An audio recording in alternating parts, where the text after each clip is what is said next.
thank you all so much for being here. It's a big night. We're filming a special. Guys, excited to be on TV? Get your hair done at Dry Bar? It's a big day. You guys are going to be on TV? You're not. I am. I love performing in New York. There's nothing like it, really. Nothing like good old New York depression, you know? Something I've been struggling with recently. Personally, I have no will to live. No joie de vivre. No zest for life, you know? I had so much fucking zest for life before the pandemic. Ugh. Mostly because I had lost 50 pounds. My doctor was no longer considering me morbidly obese. I fucking hate going to the doctor, by the way. Like, such a scam, you know? Like, I'm gonna pay this bitch money to tell me something I already know. Because at this point in my life, there's pretty much nothing I wouldn't put in my body. Except maybe a salad. So I don't know why I'm gonna go to the doctor and pay her to come in and, you know, lick the clipboard. Read the chart. And she's like, Claudia, you're extremely unhealthy. Am I supposed to be shocked? I'm like... Then the pandemic came, found the 50 pounds I had lost, and it's been an uphill battle ever since. It was a really, really hard time for me, the pandemic. I know it was hard for everyone, I'm not stupid. But like, really hard for me. Because I'm an influencer. Nobody felt bad for the influencers during the pandemic, you know? The general sentiment was like, we literally don't care if our local influencer lives or dies today. Like, everyone was just like, oh my God, the nurses. And it's like, well, what about me? There were like all these campaigns with like morons on Facebook being like, let's buy the nurses lunch. And I'm sitting here like, yeah, I also eat lunch. I'm sure some of you guys got on your balconies every night. Ooh, yikes. Banging pots and pans together. Like, the nurses don't have the privilege of working from home. They're literally inside. They can't fucking hear you. That shit was tough for the influencers, you guys. It's like hard to even, you know. But let me paint a picture for you what it was like to be an influencer during the pandemic. Our brand deals, they were canceled. Our live events, shit like this, canceled. Oh my God, the pandemic was cancel culture central. Lived for it. You know, everyone knows me as the girl. I'm like against cancel culture. People love my takes on it. And I don't want to disappoint, but like my stance has changed. Because now I'm going to judge cancellations simply based on who it's happening to. Because it's always happening to me for asinine shit. Remember when I had dinner outside? People on the internet were so fucking dramatic. Like, there's a murderer! Call the police! So it's always happening to me, and, you know, it does pain me to admit this, but I really am a nobody, you know? I know, it's hard. I'm a nobody. I'm just like an ordinary girl, you know? I'm like Hannah Montana in a lot of ways. Sometimes I'm lazy, I get bored. I get scared, I feel ignored. I do. I feel happy, I get silly. I choke on my own words. Yeah. I do choke on my own words. And big dick. So I don't know, during the pandemic, I was like kind of living for everything that was happening, you know? Anyone remember? You never forget your first. The first person who was canceled during the pandemic. Does anyone remember? You could check. Yes, oh my God! Vanessa, don't forget the Ann Hudgens. Because, you know, Vanessa Ann, she has this fabulous life. And in order for her life to remain fabulous, all she had to do was shut the fuck up. But no, what does she do? Start of the pandemic, she gets on Instagram Live, and she's totally drunk. Relatable. And she's like, yeah, people dying of COVID is terrible, question mark? But inevitable, exclamation point. I was like, girl, shut the fuck up. Gabriella would never. And I don't know, I just didn't feel bad for her. She's got like a multi-million-dollar mansion in Hollywood Hills. So I was like one of those people on Twitter. I was like, do better, Vanessa. You can't talk about cancel culture without talking about the reigning queen of it. Bitch! wench. I do come in close second. Like, let's be real. No, Chrissy Teigen, she is like... No, her shit was bad. And the thing with Chrissy Teigen was really interesting because I don't even remember what she got canceled for. I just remembered the backlash. Like, what was her crime? She like murdered a teenager or something, right? And you were just not gonna find me feeling bad for her. Her beach house, 65 million. Beach house! It's a second house! No, I was on Twitter. Oh my God, so disappointed. You'll never work in this town again. You know what the worst part of the pandemic was? Aside from, the millions of cases, collapse of the economy, everyone's grandparents just bouncing. Is that okay? Listen, like, my dad dropped dead when I was in the 8th grade. I can say whatever the fuck I want, bitch, okay? Oh, your 200-year-old grandma died? You know what that sounds like? A you problem. No, I'm kidding. Grief is real. For me, I found the most challenging part of the pandemic, the fact I'm a very social person, constantly being invited to like fabulous events, it's exhausting, clam bakes, trips to the Cape. Then they canceled all that shit and I had nowhere to go. And one of the things they canceled really hit home. I feel like nobody realizes it's extremely difficult for me to like come out here and put together an original, hilarious show full of information you guys don't already know about me. I literally do a podcast every day. But you guys know everything about me, I bet there's probably a person in this room who knows exactly how many pubes I have. Any guesses? 0! Oh my God, yes! Queen! 0. I'm not that flexible. It's probably like 1 all the way in the back I could have reached. Make a wish. But something you guys actually might not know about me is that right before the pandemic, I was training for the marathon. I was training for the marathon. I was so fucking pissed when they canceled that shit. Ugh, the worst. And then obviously, they brought it back the next year, but I was like so busy. Clam bakes, trips to the Cape. And then the year after that, I was planning on running it, but I figured, monkeypox would cancel it. I was really rooting for monkeypox, I'm not gonna lie. Monkeypox? Yikes. Oh my God, I can't imagine a worse disease. Like, you get big, juicy white pimples, and like, you're not allowed to pop them. I honestly think I would prefer cancer. Claudia, that's not funny. And I'm just genuinely, can I say, thrilled to be in New York performing. I've missed you guys so much. Mostly because I went to a lot of the other states, and shockingly, they were extremely anti-Semitic. I'm kidding. Everyone was really nice and welcoming. And I've been working for like a year on this tour, and actually, I was supposed to be done about 6 months ago, and then after my last show, my agent called me up. He's like, yo, Claude. He doesn't even talk like that. Let's roll with it. He's like, yo, Claude. I'm like, what do you want, you curly-headed fuck? Not me being anti-Semitic. He was like, we gotta get you back out there, more shows. Let's do a big one in LA. We'll invite a bunch of buyers and like talent scouts. Like, let's do it. And I was like, no. Mostly because I don't really like to work, But also because I'm like John Mayer, I don't think I want to go to LA anymore. Yeah. I'm like John Mayer, but I don't pee on the women I have sex with, The fun fact about me is like, I do not fuck with LA. Like, I do not like it over there. Mostly because of the people. They're horrendous. I'm like so self-righteous in the way they talk so slow. It's like, what do you want? They're like, hi. Hi, I'm Rain. I just like literally hate LA, the people, but also because LA is not what I like to personally categorize as a fat-friendly travel destination. If you know, you know. I've actually thought for so long that it would be lit if I started a travel blog called fatfriendlydestinations.com. Like, I think that would be like really fucking helpful, no?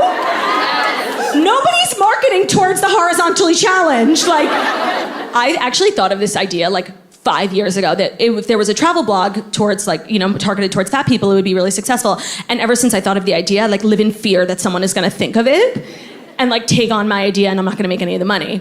So I actually own the domain name fatfriendlydestinations.com, yeah. 99 cents on GoDaddy. currently, if you were to like whip out your phone and go to fatfriendlydestinations.com, you would be redirected to claudiaoshry.com. Because, you know, like, I think I would actually win Nobel Peace Prizes for the literature I would write. Like, not me being delusional, but I actually think that I would. And I know the first piece that would really, like, put my name out there as a writer. Like, I would write, like, a listicle. I would do, like, a roundup. Here are, like, my 35 favorite hotels in the world that have towels slightly larger than a handkerchief. Yeah, what the fuck is that? I get to the hotel, I see the towel. I'm like, oh, they gave me a special towel just for my areola? It's so annoying. Everywhere I go. I was just in Europe. It was a really treacherous travel day for me. It was like a 9-hour flight. And I travel with like a Jewish body. We don't travel well. I'm like sweating like an animal by the time we land, and I had gotten a spray tan before the flight. Yeah. So I had like, you know, those brown crustaceans betwixt my breasts. So I get to the hotel, get to my room, I take this freezing cold shower, and I'm just feeling grateful for Italian water. I'm like, this is Gordo, Miranda, Lizzie, like I'm loving it. And I get out of the shower, I wrap the towel around my body, and then my whole pussy's hanging out. I was shocked to see my pussy there. I actually didn't even see my pussy because like my tits are so big. So I like went into the mirror and I was like, oh my God, pussy! I remember like looking in the mirror and like my body just like looked defeated, you know? I have like dark under eye circles, like a pussy. This is one of the lowest points of my life. Can I please go back to America now? And I just don't know what that is. Everywhere I go, tiny little towels. Tiny little towels. It's bullshit. You know what it is? It's fucking fatphobic. Yeah. What do we want? Yeah. When the fuck do we want them? We live in a day and age where like if you want to be a successful platform, you have to be like cause driven, you know, you have to have like a philanthropic element, which is like so fucking annoying, but like, and so I want to be successful at FFD and I have such a good cause. You know, by the way, you know who I blame for that whole thing? Tom's, yeah. He started that whole philanthropic bullshit. He was like allegedly giving shoes to the kids in Africa. Yeah, sure. All I'm saying is I never saw a picture of a kid in Africa wearing a loafer, okay? So I want to be a cause-driven platform at FFD, and I have such a good fucking cause. Like, if you're staying at a hotel and you're not going to use the gym, lower rate. No, because, like, they're baking that shit into the cost of your room. Those hotels have really fancy facilities.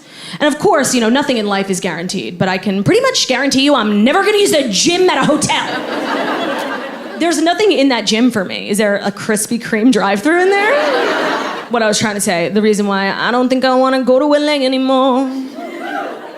You know what it is? Maybe it's just like a me thing because I'm mentally ill. But you know, LA is very exciting. It's Hollywood. You step off the plane, you see like a celebrity, you see the Hollywood sign, people with anorexia, and it's very exciting. And I always think, I'm like, I get there, I'm like, I'm getting discovered. I'm just gonna be standing in line at McDonald's and someone is gonna be like, you're discovered. Next thing I know, I'm like having anal with Vince Vaughn. So it's like every trip is a disappointment for normal people. Like we always think it's like, oh my God, is this how my dream starts? No, the craziest thing that happens to regular people in LA is like we try vegan food for the first time, you know? And we end up with diarrhea.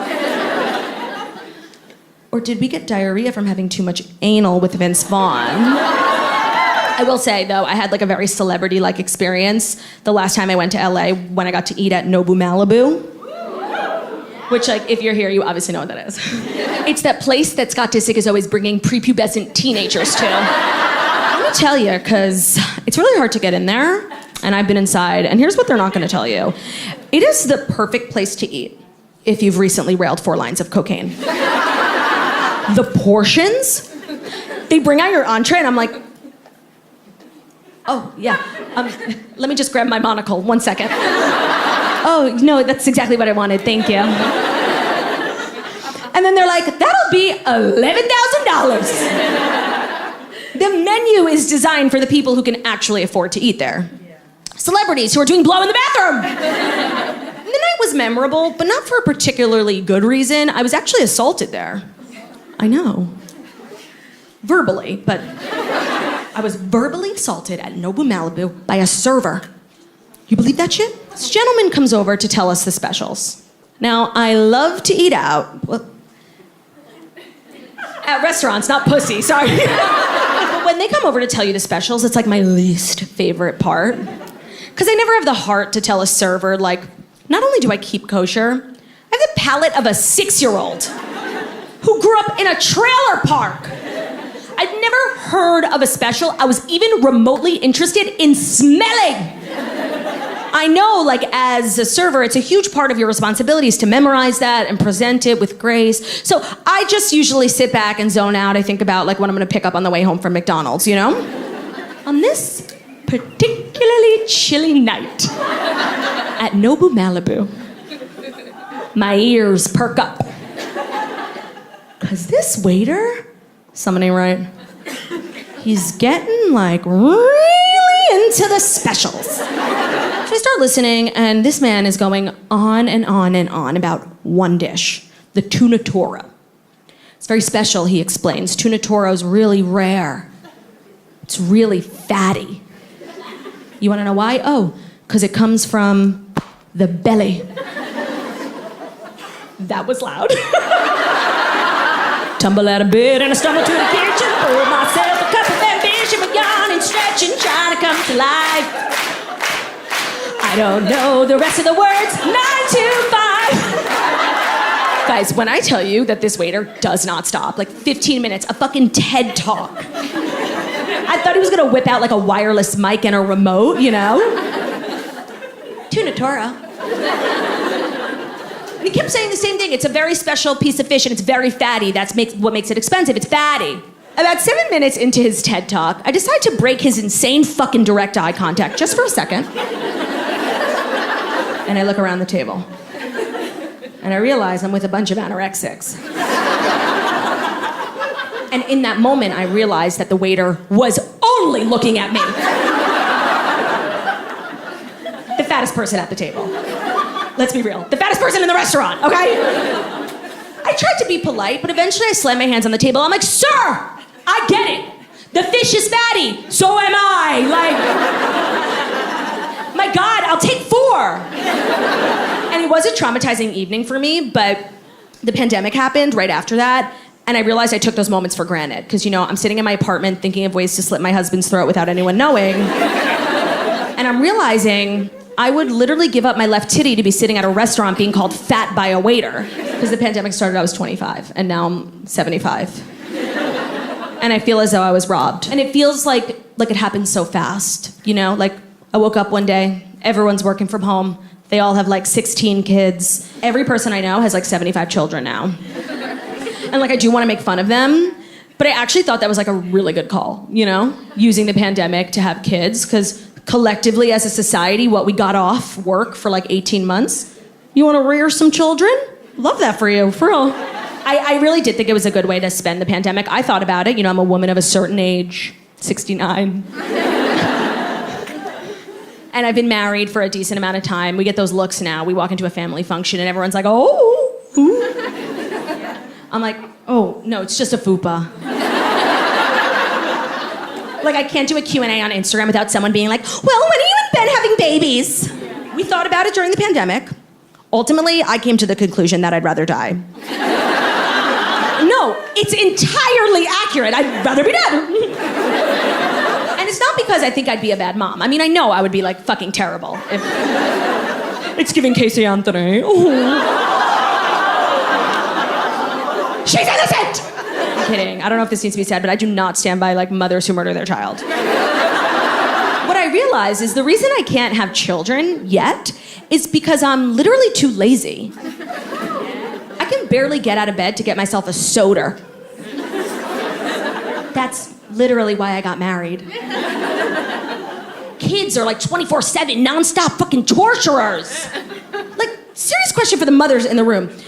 If you're a mom, when do you scroll TikTok? Yeah, because if I was a mom right now, I'm pretty certain I wouldn't know the Renegade. And I do know the Renegade. Okay. I heard a rumor about Parenthood. I heard that when you're a parent, you get out of bed in the morning. don't get back in until night? That's fucking psychotic. The thing about children is they're always saying like the dumbest shit. And everyone's like, oh my God, that's so cute. Mommy, I'm hungry. Oh, you're hungry. Okay, me too, bitch. Make yourself a fucking snack and grow up. That would be my like style of parenting. You need to grow up. And the kid would be like, Mother, I literally cannot do that. And I would say, can't or won't. And I have this like personal dilemma that I struggle with because I really don't want to have just one kid. Yeah. Because only children are the worst. They're divas and they have this really unhealthy obsession with their mothers. And think about it, in this scenario, I'm the mom and I'm fabulous. The kid is gonna be fucking obsessed with you. I'm not gonna be able to get the fuck away, bitch! Get a life, loser. So I'm just not interested in having one child. And I feel like everyone in the room is thinking of an only child they know right now and being like, oh my God, that head case. I just don't want it, you know? Like, you guys remember, what's that actress's name? Leah Michelle? Lean in. Only child. I don't know, I grew up in a house with like a lot of people. I want to have, dead ass, ideally, 50 kids. And I know what you're gonna say. Claudia, you just said you're lazy, so just have one kid and then you could be done and, you know, you're good. But I feel like having one child is extremely difficult and having 50 is like a walk in the park. You know? Because think about it. Let's say, seriously, I gave birth to 50 kids. Biblical shit, okay? I swear to God, the house would be such chaos, nobody would know if I packed my shit up and bounced one day, like, grabbed all the snacks, put the numbers on the fridge, tell your dad, deuces, I'm out. It's been real. Real fucking torture. I don't know, I grew up in a house with a lot of kids. I feel like you learn important qualities when you're in a house with a lot of kids, you know, what's the one? Sportsmanship. It's a good one. I just think it'd be fun and lit. Although, I did read somewhere, and of course, read somewhere means saw it in a TikTok. It said Osama bin Laden had 50 siblings, so that changes things. I just don't understand how, as a woman, these are my options, for real. Like, I'm either gonna raise a Leah Michelle or an Osama bin Laden. Honestly, like, it's tough. I don't know which is worse. That was fucked up. I apologize to Osama and the whole bin Laden family. Not a cool comparison. Oh, and I know nobody wants to hear this, but it's the truth. I'm certainly not having kids while all the pandemic stuff is still going on, because nobody wants to hear this, but these kids, woof. In no way, shape, or form are they gonna grow up to be even remotely cool. I'm sorry. You guys, they did school from home for an entire year. Do you know what we used to call kids who did school from home in my day? Losers. Home-schooled jungle freaks. Oh no, and then they go back to school, and while everyone's wearing a mask, it's like the fucking Squid Games, you know? Like, these kids are not okay. And it makes me feel really sad, because I feel like, you know, how we all grow up into civilized adults who participate in society is like learning to read people's faces. You know, at a very young age, we would walk into school and see, oh, teacher's smiling. We would know teacher is happy. And the masks, they kind of get in the way of that, because, you know, we used to walk into class and see teacher frowning, and we would say, oh no, teacher is sad? I would walk into class and see teacher with her eyebrows crossed, and I would say, oh no, teacher needs Botox. Slob.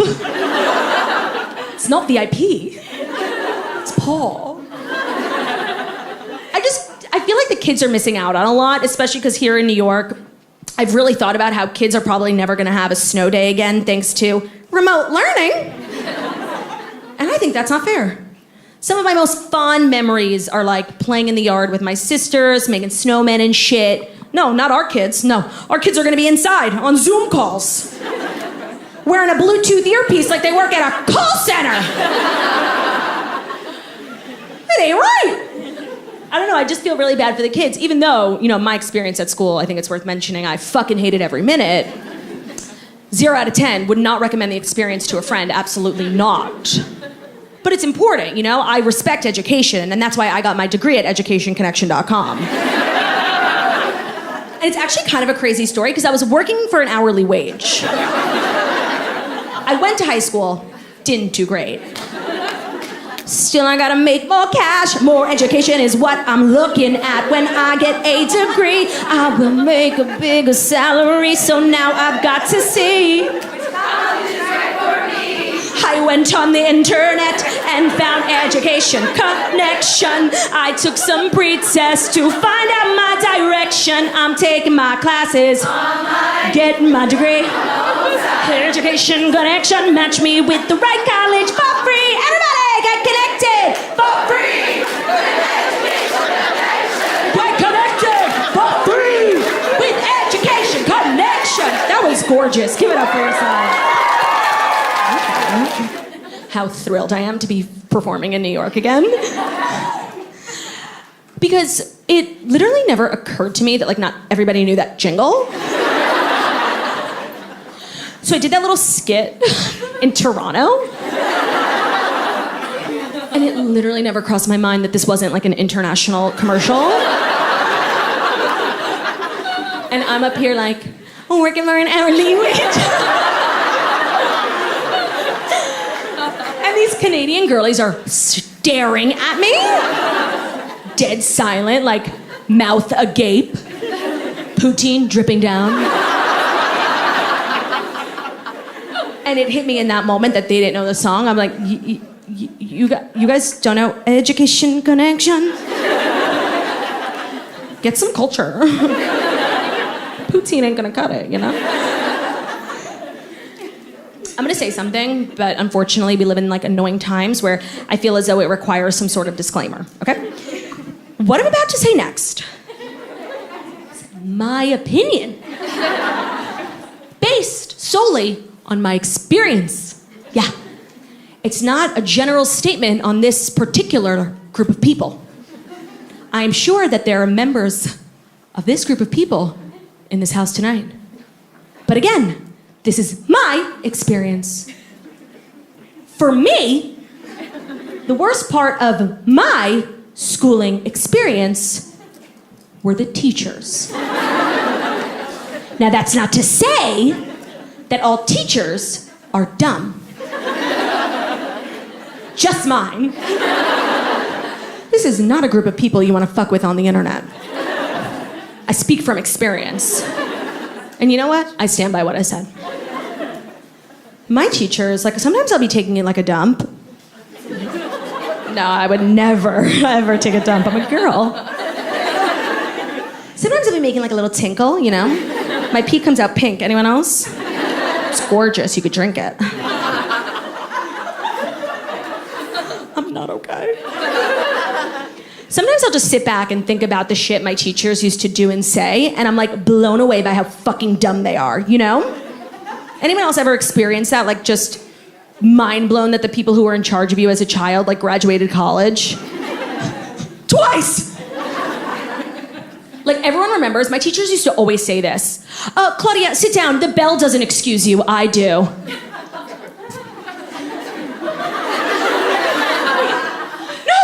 No, that's literally what the bell does. It's the sole purpose of the bell. It's why the bell is in this fucking room. Oh my God, that shit used to make me so fucking mad. And I wasn't a great student, obviously. I do this for a living. But I was that kid who was always having a snack in class. Sorry, I'm a growing girl going through puberty. Sue me, arrest me. And the way they fucking overreact and call you out, which just baseline as a chubby teenager is so embarrassing. And And the way they'd overreact like I was committing some heinous crime in the back of the classroom, you know? Like I was fingering myself back there. And I would look at her and be like, chill. It's a baked lay, not a knife.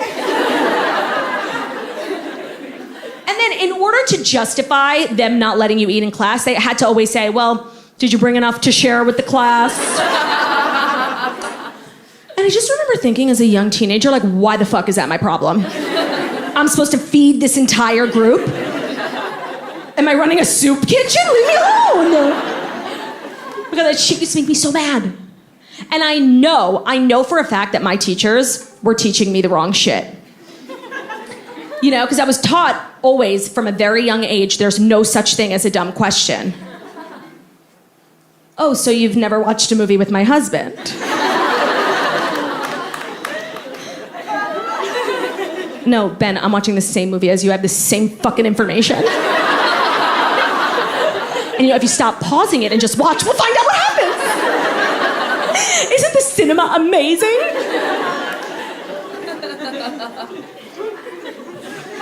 Oh, there's no such thing as a dumb question? That's so interesting.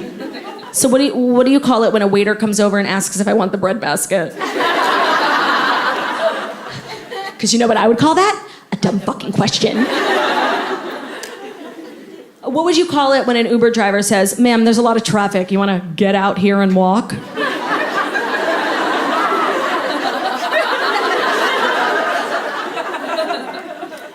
I would call that a dumb fucking question. But by far, in my opinion, the most egregious, the most heinous crime our teachers ever committed. I know everyone in the room can relate to this experience. You know, it's that moment in class, you're just minding your own business, doodling, staring at the clock, willing it to move, thinking to yourself, okay, if I do 5 minutes 3 times, I'm out of here.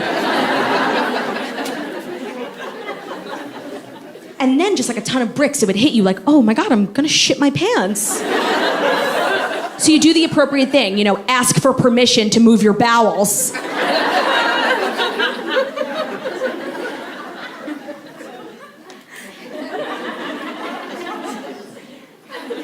Hi, Miss Goldberg. I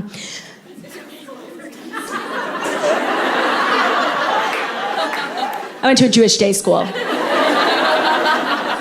Yeah, Miss Goldberg, can I go to the bathroom? It's an emergency.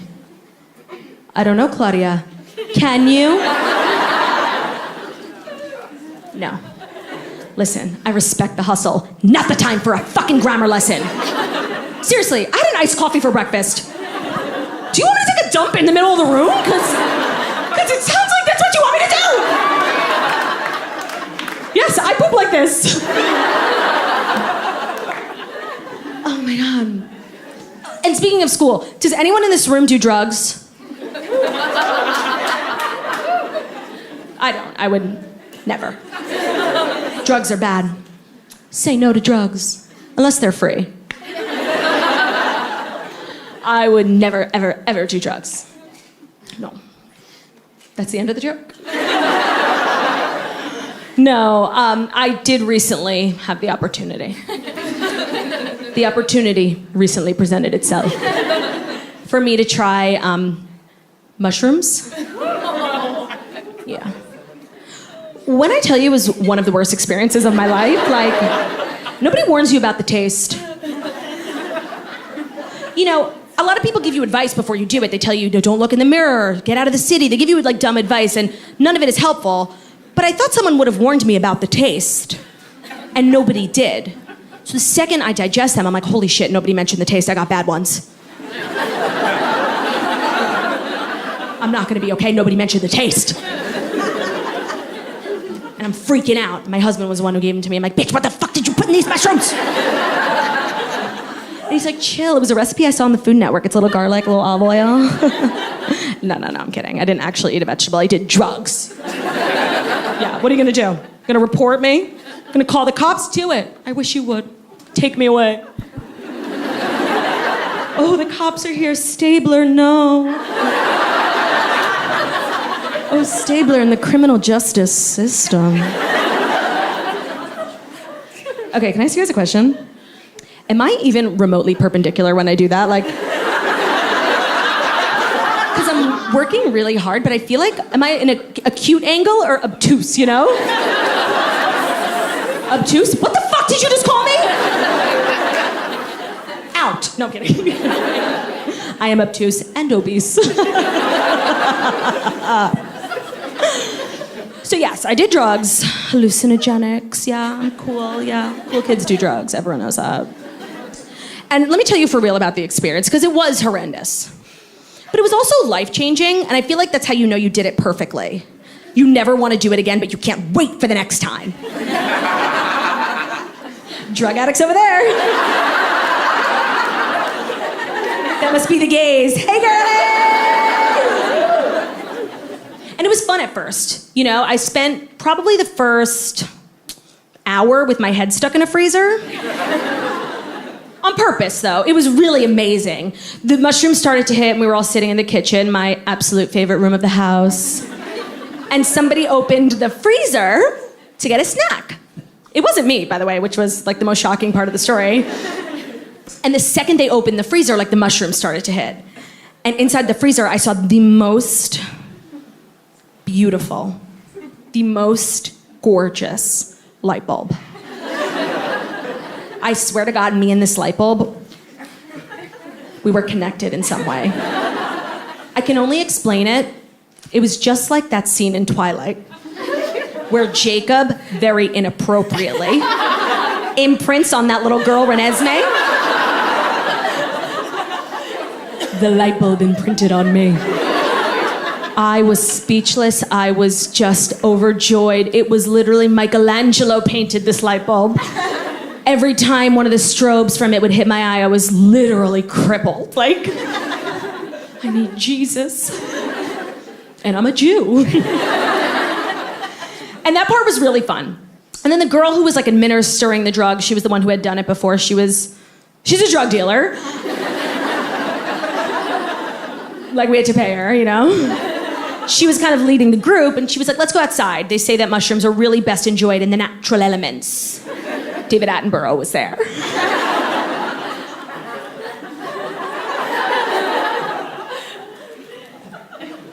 So we go outside. And it was a crazy coincidence. It was my first time ever doing any sort of like hallucinogenic, I think. And it happened to have been a strawberry moon that night, which was just like a crazy coincidence. And I don't know what a strawberry moon is either. The moon was pink. Or so we thought it was. And it was really beautiful. We all just sat on these like big oversized chairs and like started staring at the moon. And then I blinked and 7 hours had gone by. And I don't remember anyone saying anything over the course of the 7 hours. I just remember us all being like, huh, in the chair, staring at the moon. Like we couldn't take our eyes off of it. Maybe like every 3 hours someone would mention something and we'd be like, huh? No, I agree. No, you're like a sister to me. Back to the moon. And it went on like that, I swear to God, for maybe 6 or 7 hours until the drug dealer said, girlies, we should go back inside. It's getting late. And I said, yeah, we should go back inside. Narrator, they should not have gone back inside. So we all went up to our individual rooms to like change into more comfortable clothing. And I'm gonna tell you what I put on because it's important, not because like I'm obsessed with myself or anything. I put on sweatpants, podcast merch, you know, the best of the best. I put my hair in a bun, like on top of my head. I threw on a sweatshirt. You know those sweatshirts you pull over your head? And they got like a turtleneck and like a zipper that starts at your nipple. You know what I'm talking about? It's like a, what the fuck are those things called? No, not a quarter zip. It's like a sweater that has a quarter of a zip. You've been gaslit. And I guess I put on a quarter zip, whatever that is. And I went back downstairs, okay? And I go back into the room and something has shifted in the room because one of the girls there, she's lost her fucking mind. And I'm looking around, I'm like, what happened? She's cackling. And I'm very shook. Because one, I wasn't in the room, so nothing that funny could have been said. And two, she only started laughing when I walked in the room. So I'm like, what? She goes, oh my God. Veins. Big vein. Claudia, I did it. I finally figured out who you look like.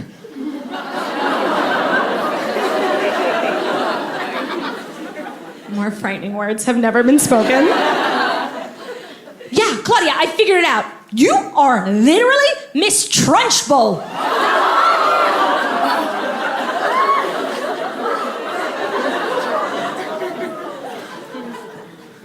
Sir, Miss Trunchbull is a character from a film. She's the villain in the film Matilda. I don't know if you've seen it. It's an Oscar-snubbed film, in my opinion. It stars Danny DeVito, the little bitch, Matilda. And it's really incredible. And Miss Trunchbull, she's the villain. And I really don't like to use this word, but she's a cunt. And she's...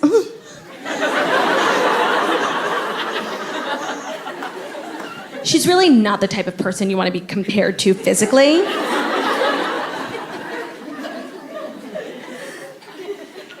I don't want to be mean, but he doesn't know what she looks like and I have to describe her accurately.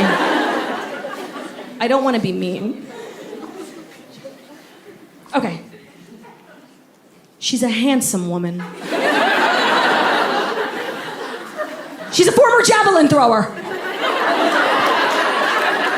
We all have ideal body types, no? Mine, personally, has never been that of a former javelin thrower.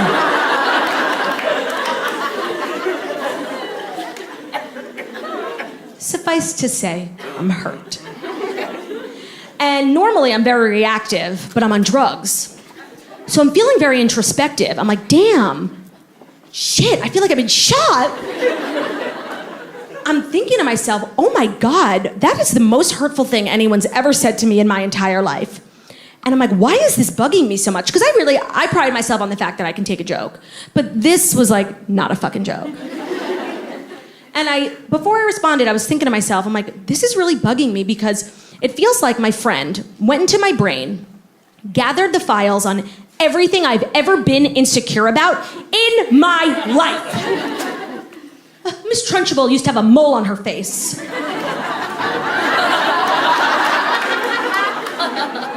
used to have two! Miss Trunchbull was a big woman. Have you been listening to the show? I'm clearly unwell. So it felt like my friend, she wrapped up all my insecurities and just handed them to me in this insult, okay? And I know she didn't mean it that way, you guys. She was fucked up on drugs. So in that moment, I definitely did not decide to write my entire comedy tour around it and drag this bitch through all 50 states. I didn't. But her name is Dana.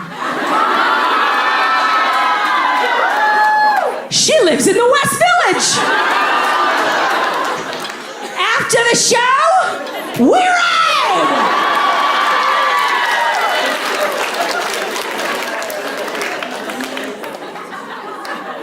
Now, some of my friends thought what I did was a little dramatic, but I did throw that bitch in the chokey. It couldn't be helped. And here's the thing. We live in a society... Oh, my God, that's like the worst way to start a sentence. Nevertheless, she persisted. We do. We live in a society where everyone is so offended by everything. And... it's just not the vibe, you know? Every video I see on the internet has like a trigger warning. I saw a video of a girl on TikTok making homemade soap. Had a trigger warning. Trigger warning, blades. How? Why? What? And I never mean to offend anyone. I'm sure I do, but it's really never my intention. I never set out with that goal. But personally, I just can't relate to the sentiment of being offended by things because as a human being, very little offends me. Unless you're gonna tell me who you think I look like. 10 out of 10, I'm upset. Like, I don't care. Everyone loves this stupid fucking celebrity doppelganger game. I hate that game. I hate that game. Because for me, people get so, like, they're not creative. It's uninspired, these choices. If you're brunette and chubby, we're sisters. If you're Jewish, oh my God, Beanie Feldstein, you guys are twins. I'm gonna hear you guys whispering, like, she kind of does look like Beanie Feldstein. No, I don't. We're both just chubby and brunette. I have proof. Proof. Okay, ready? When I was in the 11th grade, I could not go anywhere. I couldn't walk 4 feet. I couldn't fart without being told that I looked like Snooki. Now you're all being like, she does kind of look like Snooki. I got a spray tan.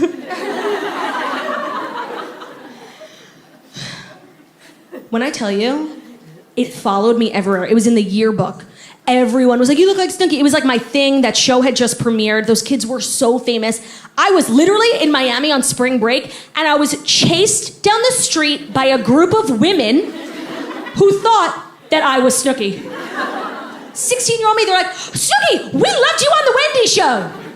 And I was like, thanks, girl. Such a fun interview. Love Wendy.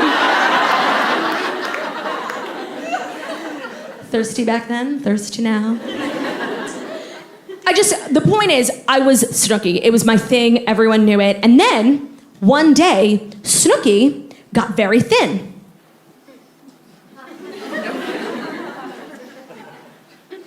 Yeah. Wanna know what happened next? Nobody ever compared us ever again. We never looked alike. She's from Chile. I'm an Ashkenaz Jew. Question mark. So that was my first time doing drugs. And you know what? Becoming a drug addict is actually not the only bad habit I've picked up recently. Yeah, I feel like some of you guys might know this because I'm getting so bad at hiding it. But if you watch my Instagram stories with like an extremely detail-oriented eye, you might see a little black device in my hands. Now, before I say what it is, it's a choice. I'm not endorsing it. I don't want to hear anyone cheer, and I certainly don't want to hear anyone boo. Okay?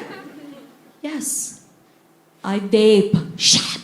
Shut the fuck up. What is the big deal? I mean, I know the big deal is cancer, but still, like, sue me. I enjoy an occasional puff of fruity deliciousness. By occasional puff, of course, I mean round the clock, 24/7, every minute of every day. Can't wait to finish the show so I can go smoke my vape.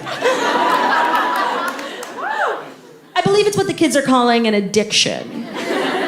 Yeah. And I love it. I can't lie. It's like a COVID thing that I'm now bringing into the post-COVID world. But it poses a problem because you can pretty much vape anywhere. It's like a thumb drive. It's electric. But you can't do it on the plane. And I know some people do, but I have like a personal policy. Like I will never vape on a plane again. Because I feel as though it's very confusing what the law is. And I was merely a victim of the confusing laws. Obviously, I can't light up a cigarette on a plane. But a vape, like I said, it's electric. And I don't know, I was on this flight. I travel a lot for work, so it's just like, it's not gonna work for me. And I'm on this flight, and it's so long. It's like 90 minutes. And and I'm really struggling. I'm like jonesing for a hit. And I wasn't entirely sure like what the law is, you know? So I decided to Google it. I spent $29.95 on Wi-Fi, which that was my first mistake. And I ended up on this like stunning Reddit thread, words I thought I'd never say. Actually, it wasn't even a thread, it was like a subreddit, like a community of vapors. And I should have stopped there because that was probably one of the lowest points of my life. Nevertheless, she persisted. So I learned a lot. You know, I was just gathering information from this Reddit thread, and I learned a lot of important shit. Did you know the fine for getting busted for vaping or smoking on a plane is anywhere from $500 to $25,000? And I'm serious about money, so that shook me to my core. I had to take a step back and like take inventory of my life. I had to think to myself, is one puff of my Juul worth 25 grand? Yeah. Yeah, it is. Add another show at the Gramercy Theater.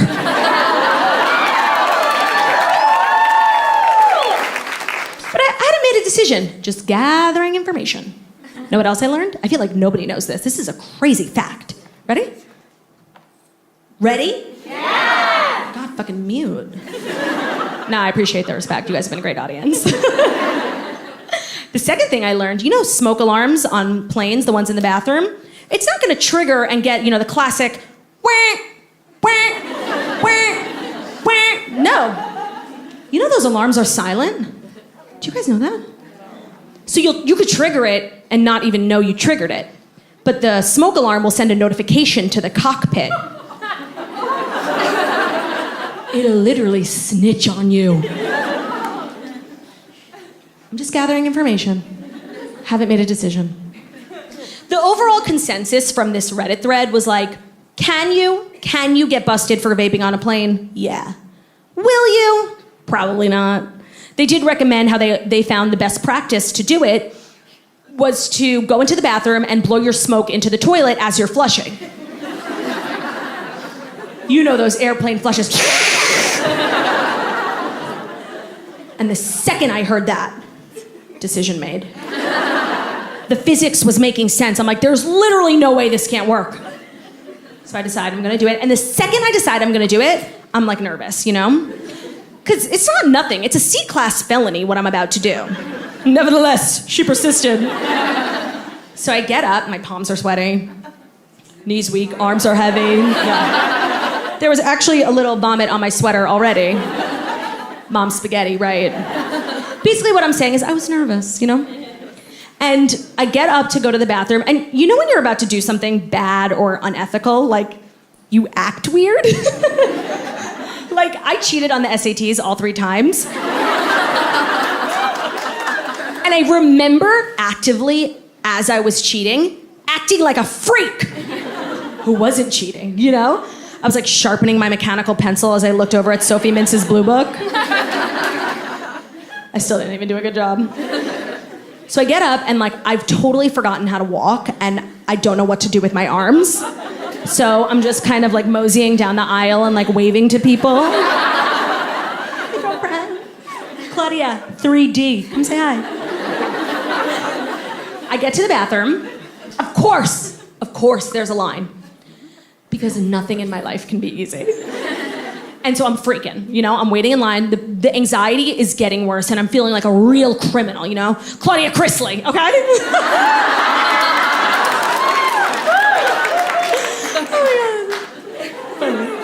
That's a good one. Finally, it's my turn. I'm so anxious. I really need a hit to take the edge off. So I kind of hover over the toilet in a squat position, which really is not something I do frequently, so I'm already, uncomfortable. I take a really big hit. Like I said, I was jonesing. And right before I exhale, I just press the flush, so flush. Perfect, right? Wrong. So wrong.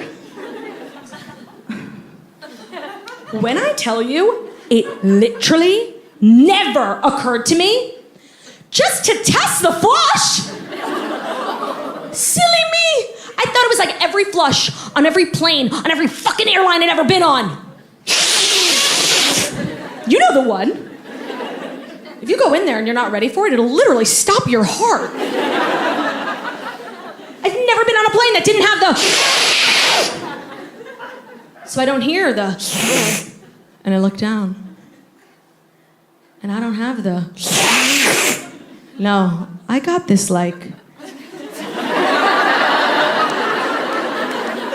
swirly, twirly gumdrop.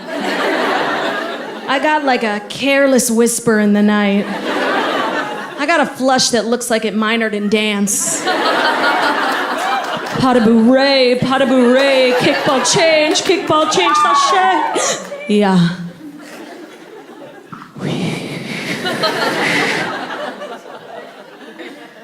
And before I know it, this cloud of smoke is everywhere. And my first instinct is to do the classic move, the waft.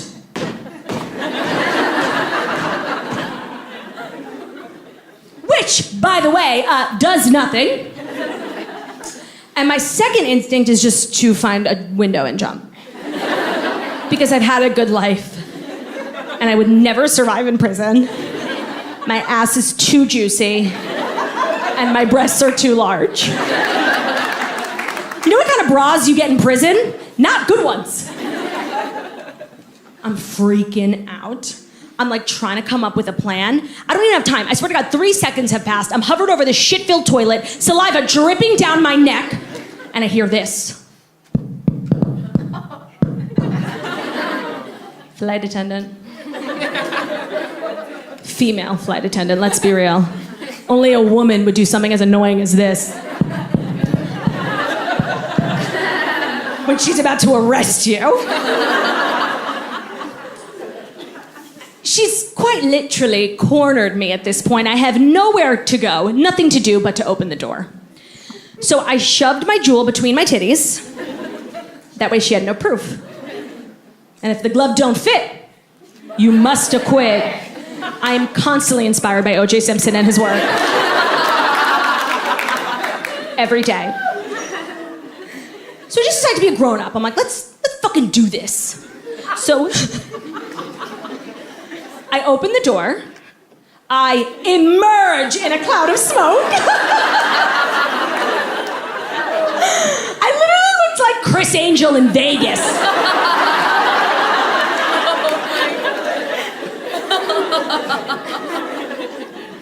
And I'm like, hi, what's the problem here? She's very direct. She wastes no time. She goes, ma'am, were you smoking in the bathroom? And I thought that was a really interesting question. Because was I smoking in the bathroom? Absolutely. Is that any of this bitch's business? No.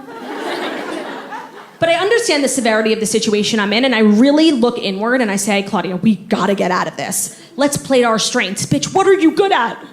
I can't sing for her. And then I remembered that I'm married. And I know what I'm good at. And that's when I decide to gaslight this flight attendant. So she says, ma'am, were you smoking in the bathroom? And I said, smoking. Me smoking in the bathroom? Are you crazy? No, I wasn't smoking in the bathroom. My father actually died of lung cancer 10 years ago, so I would never. It was a heart attack, but... What's he gonna do? Come down and tell this flight attendant I'm lying, okay? I wish you fucking would. She's not deterred in the slightest. She goes, ma'am, the pilot alerted us that the smoke alarm was triggered. I know. I was real, I know that was definitely a possibility, but I was so shocked. And I'm like, quick on my feet. I'm like, the smoke alarm was triggered? How bizarre is that? You know, it must be malfunctioning, and to be quite honest, I don't really feel safe being on a plane that doesn't have a working smoke alarm. So I'll just step out so you can get in there and fix it.